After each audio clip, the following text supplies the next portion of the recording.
Pendant près de 2 décennies, l'histoire entre Cécilia Attias et l'homme qui partagera sa vie paraît, aux yeux du public, à la fois brillante, atypique et fascinante.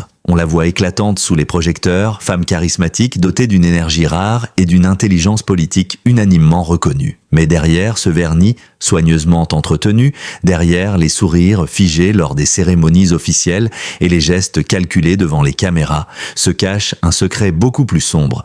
19 années de tensions, de contradictions, de ruptures silencieuses et de combats émotionnels étouffés. Aujourd'hui, alors que la vérité commence enfin à émerger, chaque pièce du puzzle révèle une réalité plus complexe qu'on ne l'aurait imaginée. La rupture de Cécilia Attias n'a pas simplement été un épisode mondain commenté dans les magazines ou un simple récit de séparation comme en connaissent tant de couples médiatisés. Il s'agit d'un effondrement intérieur minutieusement dissimulé, d'une succession de choix difficiles, de renoncements quotidiens et d'un poids qui, pendant des années, a pesé discrètement mais sûrement sur une femme qui se battait pour préserver un équilibre devenu impossible. Dès le début, les proches de Cécilia affirment que la relation qui semblait naître sous les feux des projecteurs était en réalité construite sur un terrain fragile. Leur histoire prenait la forme d'une ascension fulgurante vers le pouvoir, le prestige, l'influence. Mais ce qui fascinait la presse, son rôle inédit, sa présence déterminante dans les coulisses, devenait progressivement pour elle une source de tension permanente. Les exigences,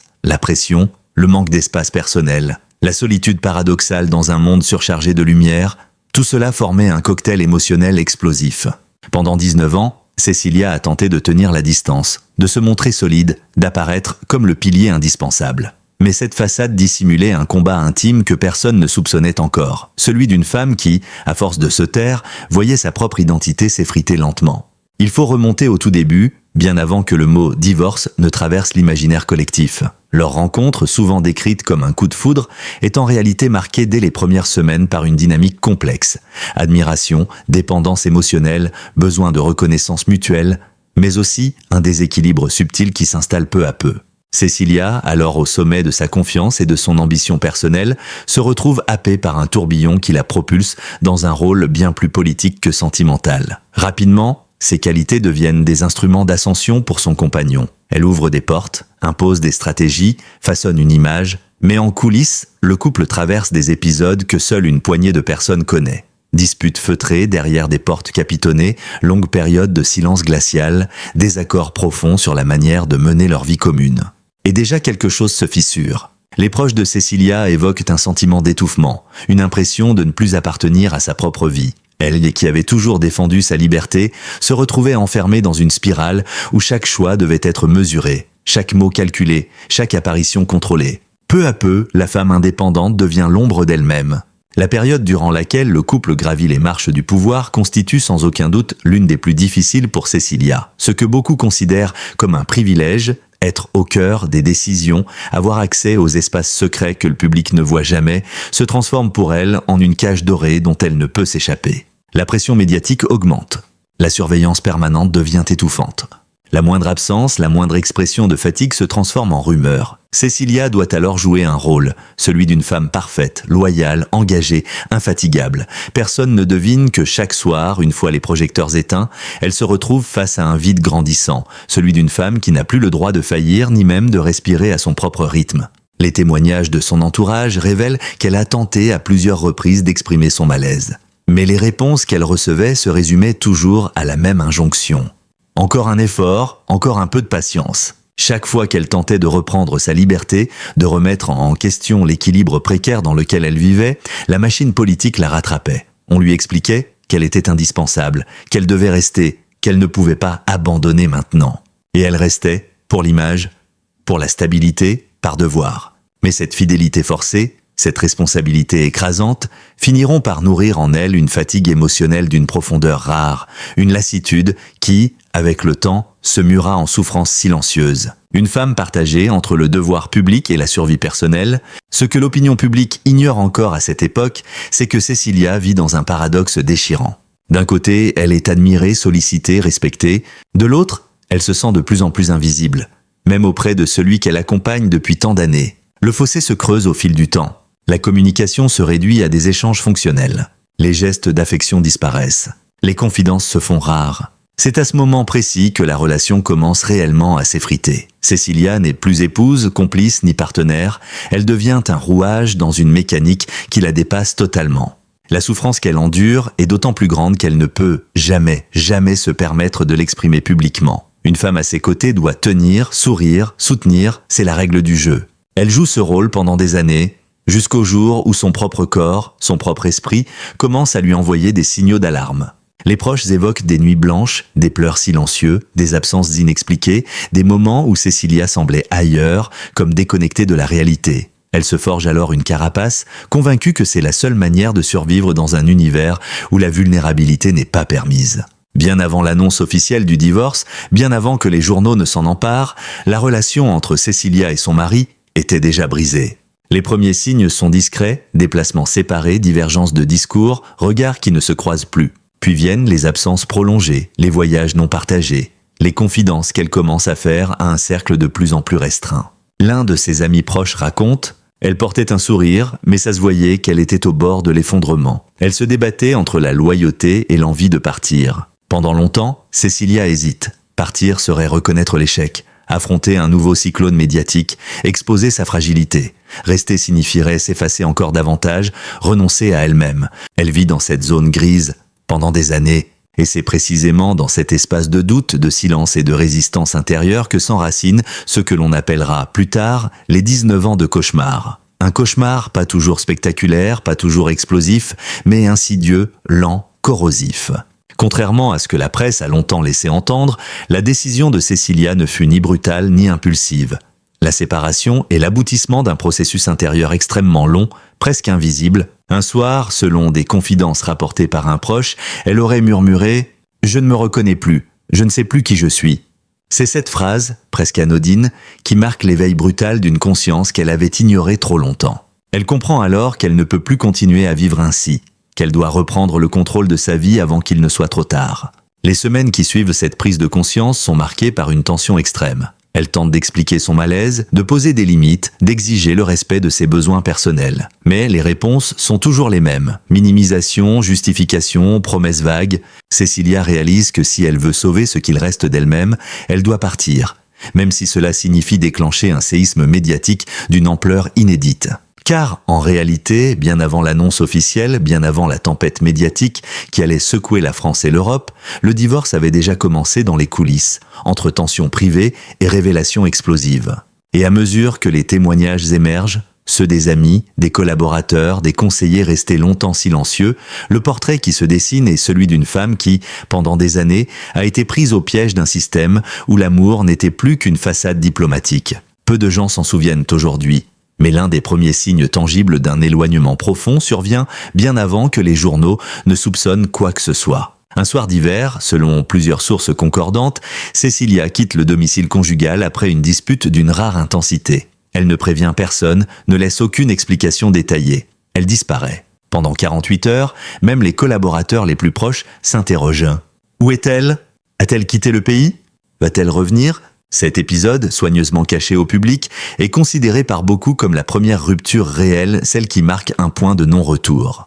Car pour la première fois, Cécilia a osé franchir la frontière symbolique entre résistance silencieuse et rébellion ouverte. Plus tard, un ami proche confiera « C'était la première fois qu'elle retrouvait un espace à elle, même si ce n'était que 24 heures. Elle m'a dit que c'était la seule nuit depuis des années où elle avait réussi à dormir profondément. » Ce simple détail suffit à comprendre l'ampleur de son épuisement émotionnel. Dormir loin de son propre foyer et trouver dans cette fuite un apaisement que la vie conjugale ne lui offrait plus révèle à quel point la paix intérieure était devenue un luxe inaccessible. Lorsque cette disparition momentanée est signalée aux proches collaborateurs du couple, la réaction immédiate n'est pas de comprendre son malaise, ni d'interroger les causes profondes.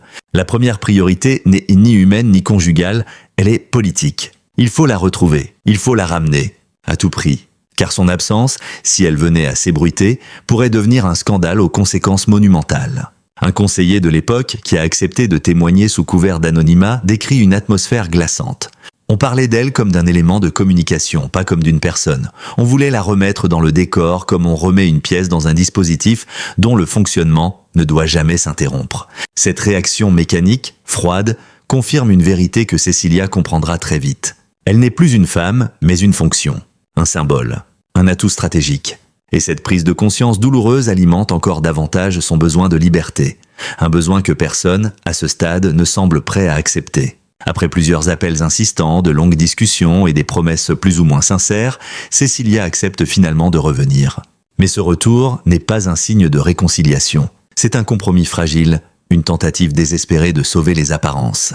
Les disputes reprennent rapidement, les silences se font plus lourds, les regards, autrefois complices, se transforment en échanges glacés. Cécilia aurait avoué à une amie intime « Je suis revenue parce qu'on me l'a demandé, pas parce que je le voulais. Même en franchissant la porte, je savais que quelque chose était brisé pour toujours. » Ce moment marque une fracture définitive. À partir de là, tout s'accélère. L'un des aspects les plus douloureux de cette période réside dans l'exposition médiatique brutale que Cécilia va subir contre son gré. Les rumeurs se multiplient. Les journaux spéculent sur son rôle, sa présence, son absence, sa loyauté, son influence. Dans les coulisses, elle vit ses commentaires comme des attaques personnelles, d'autant plus cruelles qu'elles ne reflètent jamais la réalité. Elle souffre en silence, consciente qu'elle ne peut pas répondre, qu'elle doit rester droite, digne, impeccable, mais un épisode en particulier va profondément la blesser. Un article paru dans un grand quotidien titre sans détour « Le couple est-il au bord de l'implosion ?» Cécilia lit ces mots comme une gifle. Non pas parce qu'ils révèlent un secret, car le couple est effectivement au bord du gouffre, mais parce qu'ils exposent sa vulnérabilité au monde entier. Pour elle, c'est une humiliation publique, un dévoilement forcé d'un combat qu'elle voulait gérer en privé. Ce soir-là, selon des proches, elle aurait éclaté en sanglots, un geste rare chez une femme dont la maîtrise émotionnelle est légendaire. La communication brisée, quand les mots deviennent des armes, plus les mois passent, plus le dialogue entre les deux époux se dégrade. Les échanges deviennent secs, techniques, presque administratifs. Les conversations se réduisent à des ordres, des reproches, des obligations. Cécilia note mentalement chaque changement.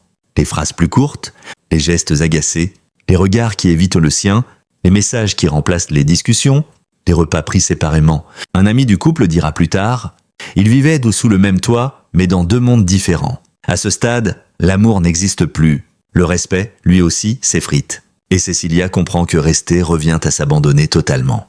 Pendant des années, elle s'était tue. Mais peu à peu, elle commence à se confier à quelques amis, puis à sa famille, puis à une poignée de conseillers qui pressentent la catastrophe.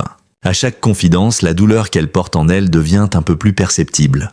Des nuits sans sommeil, des crises d'angoisse, un sentiment grandissant d'isolement, l'impression de perdre pied. Elle dit un jour à l'une de ses plus anciennes compagnes « Ce n'est pas seulement la fin d'un mariage, c'est la fin d'une partie de ma vie. » Ces mots résument parfaitement sa détresse. Elle n'est plus la femme d'une figure publique. Elle est une femme qui souffre et qui ose enfin le dire. La confrontation finale, la vérité éclate dans une dispute mémorable. Selon plusieurs sources, l'un des tournants décisifs survient lors d'une confrontation particulièrement violente. Les mots dépassent les limites habituelles. Des torts anciens sont ressortis. Des reproches enfouis éclatent au grand jour. Pour la première fois, Cécilia parle sans filtre. Elle dit ce qu'elle retient depuis des années. Elle accuse, elle questionne, elle refuse. Elle ne cède plus. Le choc est immense. Cette scène, qui restera longtemps secrète, constitue le moment exact où le divorce devient une certitude. Car après cette explosion, il ne reste plus rien à sauver. Quitter une relation de 19 ans n'est jamais simple. Quitter un mariage impliqué dans l'appareil politique d'un pays entier l'est encore moins. Pourtant, après des semaines de réflexion, de doutes, de discussions avec ses proches, Cécilia prend sa décision. Elle part. Cette décision, loin d'être impulsive, est le résultat d'un long travail intérieur. Elle comprend qu'elle doit se reconstruire ailleurs, loin de la pression médiatique, loin du rôle qui l'étouffe, loin de cette relation dont il ne reste plus que l'ombre. Un proche résume parfaitement sa détermination. Ce jour-là, elle n'a pas pleuré, elle était calme, presque apaisée, comme si elle retrouvait enfin son souffle. Contrairement à ce que la presse croira plus tard, le divorce ne s'est pas décidé du jour au lendemain. Il a été préparé dans le plus grand secret, avec l'aide d'un cercle très réduit de conseillers. Cécilia veut une séparation propre, digne, sereine, mais elle sait que rien ne sera simple. Elle sait que chaque mot prononcé, chaque document signé, chaque apparition publique sera scrutée, analysée, instrumentalisée. Pour la première fois depuis longtemps, elle reprend le contrôle. Elle choisit la date. Elle impose ses conditions. Elle refuse toute manipulation politique visant à retarder l'annonce. Et c'est là que réside l'un des éléments les plus surprenants de cette histoire. Ce divorce, présenté comme un drame soudain, est en réalité un acte de libération calculé, pensé, assumé. L'annonce officielle du divorce de Cécilia Attias a eu l'effet d'un séisme politique, médiatique et émotionnel. Durant plusieurs semaines, les chaînes d'information en continu ont disséqué chaque mot du communiqué. Les éditorialistes ont spéculé sur les raisons profondes de la rupture et l'opinion publique s'est retrouvée face à un mystère que personne ne pouvait réellement résoudre. Que s'est-il passé pendant ces 19 années pour qu'une séparation devienne inévitable ? Mais ce que beaucoup ignorent, c'est que le plus bouleversant n'a pas été le divorce lui-même, mais tout ce qui s'est révélé après, dans les entretiens privés, les discussions discrètes, les confidences échangées à l'abri des caméras. Pour la première fois, Cécilia pouvait parler librement, sans contrainte, sans devoir protéger une image collective, sans devoir se conformer à un rôle public. Et ces révélations, bien loin des hypothèses simplistes qui circulaient dans les journaux, dévoilent un autre récit, plus humain, plus intime, plus douloureux, sur une femme qui, après presque 2 décennies de retenue, retrouvait enfin le droit d'exister par elle-même. La vie de Cécilia après le divorce surprend immédiatement tous ceux qui la côtoient. On l'imagine soulagée, apaisée, presque triomphante après tant d'années de tension. La réalité est plus nuancée. Oui, elle respire mieux. Oui, elle retrouve un espace personnel longtemps disparu. Mais cette liberté nouvelle est aussi une épreuve. Car quitter un monde où chaque minute était réglée, chaque geste observé, chaque mot calculé, signifie également apprendre à vivre sans filet, à reconstruire une identité que les exigences de la vie publique avaient peu à peu effacée. Un ami proche raconte: elle parlait de la liberté comme d'un vertige. Elle pouvait enfin choisir pour elle-même, mais c'était comme réapprendre à marcher. Lors de cette période de transition, Cécilia commence à analyser avec lucidité les mécanismes qui, pendant des années, l'avaient enfermée dans une relation destructrice. Elle revisite sa vie avec une honnêteté rare, parfois douloureuse, mais nécessaire. C'est dans ce processus d'introspection que naîtront les confidences les plus bouleversantes. Dans plusieurs discussions qu'elle tient avec des proches, des échanges restés longtemps privés, Cécilia évoque ce qu'elle appelle les sacrifices invisibles, ces concessions silencieuses qui, accumulées au fil des années, ont miné sa force intérieure. Il ne s'agit pas seulement de renoncements professionnels ou familiaux, ce sont surtout des sacrifices identitaires.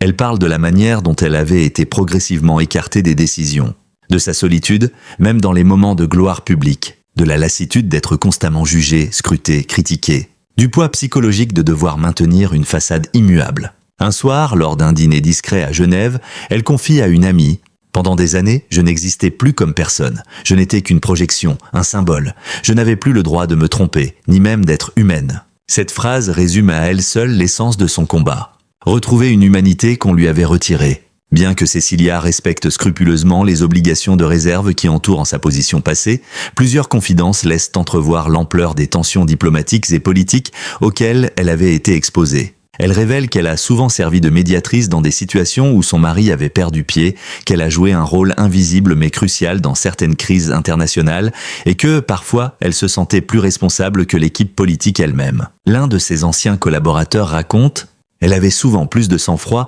que ceux qui étaient payés pour gérer les crises. Mais ce rôle officieux, cette présence permanente dans les coulisses, s'est transformé avec le temps en un fardeau épuisant, d'autant plus lourd qu'il n'était jamais reconnu publiquement. Dans un échange particulièrement révélateur, elle avoue: « J'ai parfois porté seule des situations qui auraient dû être partagées à 10, mais personne ne le saura jamais. » Sa discrétion, longtemps perçue comme un mystère, apparaît alors pour ce qu'elle est vraiment. Une forme de loyauté dont elle a payé le prix fort. Après des années d'efforts pour maintenir un équilibre impossible, le divorce représente pour Cécilia une rupture psychologique essentielle. Elle réalise enfin qu'elle ne peut plus continuer à s'effacer, à se nier, à se perdre. Elle parle ouvertement des blessures émotionnelles accumulées. Le manque de respect, les contradictions permanentes, les promesses non tenues, la fatigue de devoir sauver constamment l'image du couple. Ce qui frappe dans ses confidences, ce n'est pas la colère, c'est la lucidité. Elle dit un jour: « Quand on se bat trop longtemps pour quelque chose qui n'existe plus, on finit par se perdre soi-même. » C'est cette prise de conscience, cette dernière étincelle de clarté intérieure qui lui a donné le courage d'officialiser la séparation malgré les risques, malgré le scandale, malgré les attaques prévisibles. À peine le divorce annoncé, les médias se lancent dans une course au scoop. Les journaux inventent, exagèrent, interprètent. Certains vont jusqu'à décrire Cécilia comme instable, froide, opportuniste. Mais ceux qui la connaissent savent que la vérité est tout autre. Elle affronte les attaques avec une dignité presque déroutante. Elle ne répond pas. Elle ne se justifie pas. Elle refuse d'alimenter la polémique. Une posture rare à une époque où chaque mot peut être instrumentalisé. Cette dignité est peut-être l'un des aspects les plus admirables de son histoire. Ne pas céder à la facilité du règlement de comptes publics, mais choisir la sobriété, même lorsqu'on est injustement visé. Après le tumulte médiatique, Cécilia s'éloigne du bruit. Elle voyage, elle lit, elle se reconnecte à ses passions oubliées. Elle retrouve le contact avec des amis qu'elle n'avait plus vus depuis des années. Elle réapprend à vivre en dehors de la politique, en dehors de la pression institutionnelle, loin de la surveillance permanente. Et elle découvre un sentiment qu'elle n'avait pas connu depuis longtemps, la paix. Cette paix n'est pas immédiate. Elle n'est pas facile. Elle demande du temps, du courage et une profonde honnêteté envers soi-même. Mais elle est réelle. Et elle marque le début d'une renaissance. Dans les derniers entretiens qu'elle accorde à son cercle intime, Cécilia finit par livrer une synthèse bouleversante de son histoire. Ses 19 ans n'ont pas été que du malheur. Il y a eu de beaux moments, des réussites, des souvenirs précieux. Mais au fil du temps, ce qui nous unissait s'est fissuré, puis effondré. La vérité, c'est qu'on ne peut pas sauver quelqu'un qui ne veut pas se sauver lui-même. Et moi, je me suis perdu en essayant. Cette confession d'une profondeur rare résume toute la complexité de son parcours.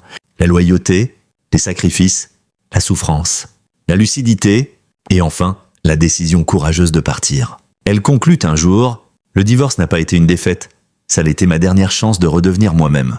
Lorsque l'on referme le chapitre de cette histoire longue, intense et profondément humaine, une évidence s'impose. Le divorce de Cécilia Attias n'a jamais été un simple événement mondain, ni une rupture comme tant d'autres. Il a été, dans toute sa brutalité, un acte fondateur, une déclaration d'indépendance, une reconquête intime après 19 années d'un conflit silencieux qui semblait ne jamais devoir trouver de résolution. Cette séparation, souvent analysée superficiellement par les médias, apparaît désormais sous un tout autre jour lorsque la vérité commence à émerger des ombres. Elle fut la dernière étape d'un processus lent, douloureux, mais indispensable pour qu'une femme longtemps prisonnière d'un rôle imposé puisse enfin retrouver sa propre voix. Avec une lucidité remarquable, Cécilia a su regarder derrière elle, mesurer ce qu'elle avait perdu, mais aussi reconnaître ce qu'elle avait appris. Elle n'a jamais cherché à effacer le passé, ni à réécrire l'histoire. Elle a choisi, au contraire, de l'assumer, de le comprendre et d'en tirer les leçons nécessaires pour construire l'avenir. Cette force, souvent mal interprétée comme de la froideur, est en réalité une forme de courage rare, une affirmation tranquille de sa dignité et de son droit à une existence authentique. Ce qui frappe avant tout dans son parcours, c'est cette capacité presque instinctive à se relever, à renaître, à retrouver un sens lorsque tout semblait s'être effondré. Après tant d'années de compromis, de renoncement et d'effacement, elle est parvenue à redéfinir son identité, à reconstruire ses priorités, à réapprendre la simplicité d'une vie loin du fracas politique. Sa renaissance n'a pas été un miracle soudain.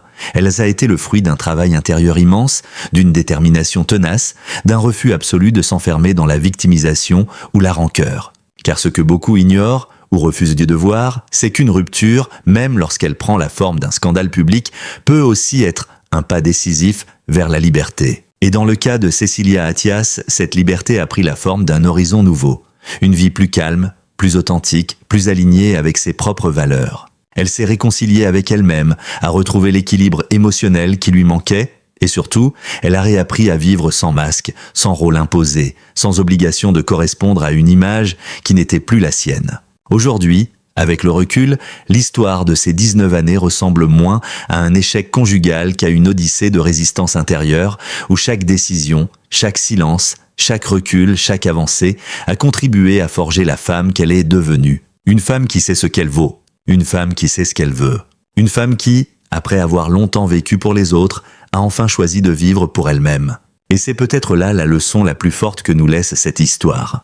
Il n'est jamais trop tard pour se choisir. Jamais trop tard pour se libérer des chaînes invisibles. Jamais trop tard pour dire « assez ». Jamais trop tard pour recommencer. Le passé de Cécilia Attias ne se réduit pas à une succession d'épreuves, ni aux blessures qu'elle a dû encaisser, ni aux pressions qu'elle a subies. Il se lit aussi comme l'histoire d'une femme qui n'a jamais cessé de chercher la lumière, même au cœur des nuits les plus sombres. Une femme qui, malgré les attentes, les critiques, les attaques et les regards, a su préserver au fond d'elle une étincelle de vérité. Celle qui l'a guidée vers la sortie du tunnel. Et aujourd'hui, en observant le chemin parcouru, on réalise que cette séparation tant commentée fut, paradoxalement, le premier chapitre de sa véritable vie. Une vie où elle n'a plus besoin de se cacher, de jouer un rôle, de porter le poids d'un destin collectif. Une vie où elle peut respirer. Une vie où elle peut être simplement elle-même. Si vous avez été touché, surpris ou éclairé par cette série d'articles consacrés à l'une des ruptures les plus mystérieuses et les plus symboliques de la vie publique française, alors n'oubliez pas de soutenir cette chaîne.